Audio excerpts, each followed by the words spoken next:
Topic 2.3. We'll be solving these quadratics, this one by factoring, and the other two by the quadratic formula. Okay, I want to solve this by factoring, so I want to get rid of all the denominators. So I'm going to use the LCD, or the least common denominator. And the LCD for 2, 12, and 6 will be 12. So I will multiply everything by 12. Here, here, here, and there. So 12 divided by 2, then times 1, will be 6 times 1, which is 6, x squared. 12 divided by 12 is 1, times negative 11 is negative 11x. 12 divided by 6 is 2, times negative 5 is negative 10.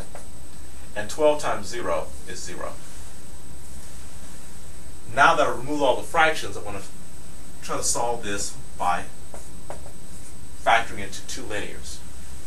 So 6x squared, let's factor that into 3x times 2x. And the 10, let's factor that into 5 times 2. This gives us 10x and 6x. And we see here that our signs have to be different. Well, if the signs are different, we cannot get a negative 11x. So I'm going to change this to a 2 times 5. This instead gives us a 4x and a 15x. From here, the signs have to be different. I'm going to make this a positive 4 and negative 15, and this will give us negative 11x. So the combination is positive, negative. Now let's take the linear parts. 3x plus 2, set that equal to 0. And 2x minus 5, set that equal to 0. And then we'll solve this for x. So subtracting 2 from both sides, we get 3x equals negative 2. And then dividing both sides by 3, we get x equals negative 2/3. Here, I'm going to add 5 to both sides, and I get 2x equals 5, and then divide both sides by 2, and x is 5/2. Okay. Number 3, we're going to solve by using the quadratic formula, but first I want to remove all my fractions. So to do that, I need to find the least common denominator, which will be 4. So multiply this whole thing by 4. Here, here, here, and there. Okay. 4 times 2x squared gives us 8x squared. 4 divided by 2 is 2, times 5 is 10x. 4 divided by 4 is 1, times negative 3 is negative 3. Okay. Now that I have it in the ax squared plus bx plus c equals 0 form, I know that a is 8, b is 10, and c is negative 3. The quadratic formula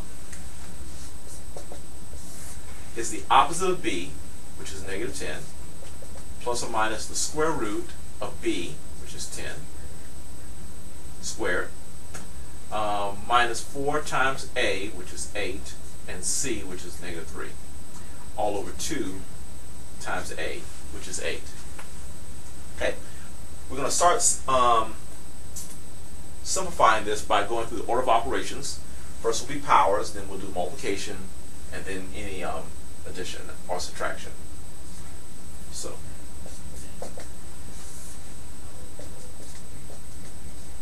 here we have 10 squared, which is 100. Next we have multiplication, which is negative 4 times 8 times 3. Okay, that's going to be, let's see, 12 times 8. 12 times 8 is going to be 96. Positive 96. Okay. And then 2 times 8 is 16.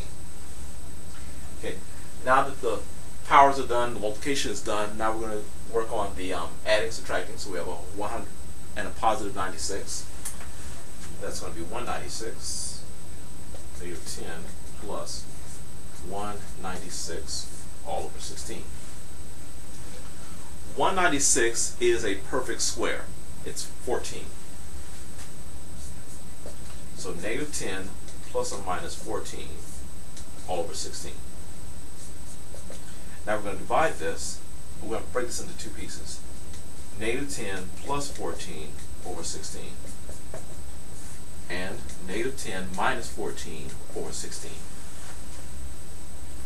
Okay. The negative 10 plus the 14 will give us 4 over 16. And that reduces down to 1/4 when you factor out the 4's from the numerator and denominator. On the other side, we have negative 24 all over 16. And we can simplify, take out a factor of 8. So that'll give us negative 3 over 2 for the solution. Okay, next, number 6. We're going to solve this also by using the quadratic formula. And we see that we have denominators again. So we're going to find the least common denominator, which is 4, and multiply everything by 4. Here, here, and there. Okay. Alright. 4 divided by 2 is 2 times 1 is 2. X squared. 4 times 3 is 12. X. 4 divided by 4 is 1 times negative 9 is negative 9. And 4 times 0 is 0. Okay. Now from here, we have everything in the ax squared plus bx plus c equals 0 form. So a is 2, b is 12, c is negative 9. We'll put those into the quadratic formula. Opposite of b will be negative 12 plus or minus the square root of 12 squared, b squared, minus 4 times a, which is 2, times c, which is negative 9, all over 2a, which is 2 times 2. Alright, next, we're going to start simplifying the inside of the root. First we'll start with our powers. So 12 times 12 is 144. And next we have a negative 4 times a 2 times a negative 9. That's going to be positive 72. And then 2 times 2 will give us 4. Okay. Now let's add these two. And we're going to get, let's see, let's put it down here. Negative 12 plus or minus the square root of 6 to 1. That's all over 4. Now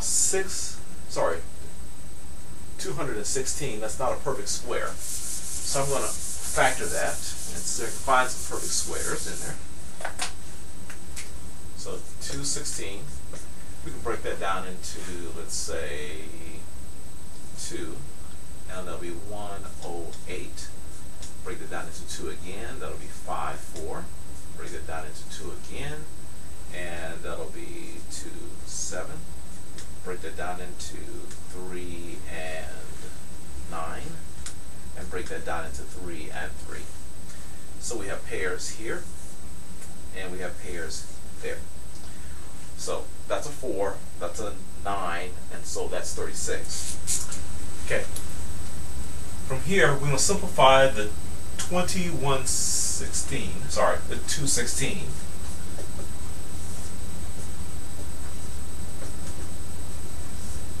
into 36 times 6 over 4. The 36 is a perfect square, it comes out as a 6. And so we have now is a negative 12 plus or minus 6, the square root of 6, all over 4. Now I'm going to break this into two pieces and start simplifying. This will be negative 12 over 4 plus 6 square root of 6 all over 4. Secondly, we'll have negative 12 over 4 minus 6 square root of 6 all over 4. And we'll get more simplification here by breaking, we're getting more simplification because we broke this one fraction into 2. This simplifies now down into a negative 3, and this simplifies into a 3 square root of 6 all over 2. And this simplifies into a negative 3 minus 3 square root of 6 all over 2.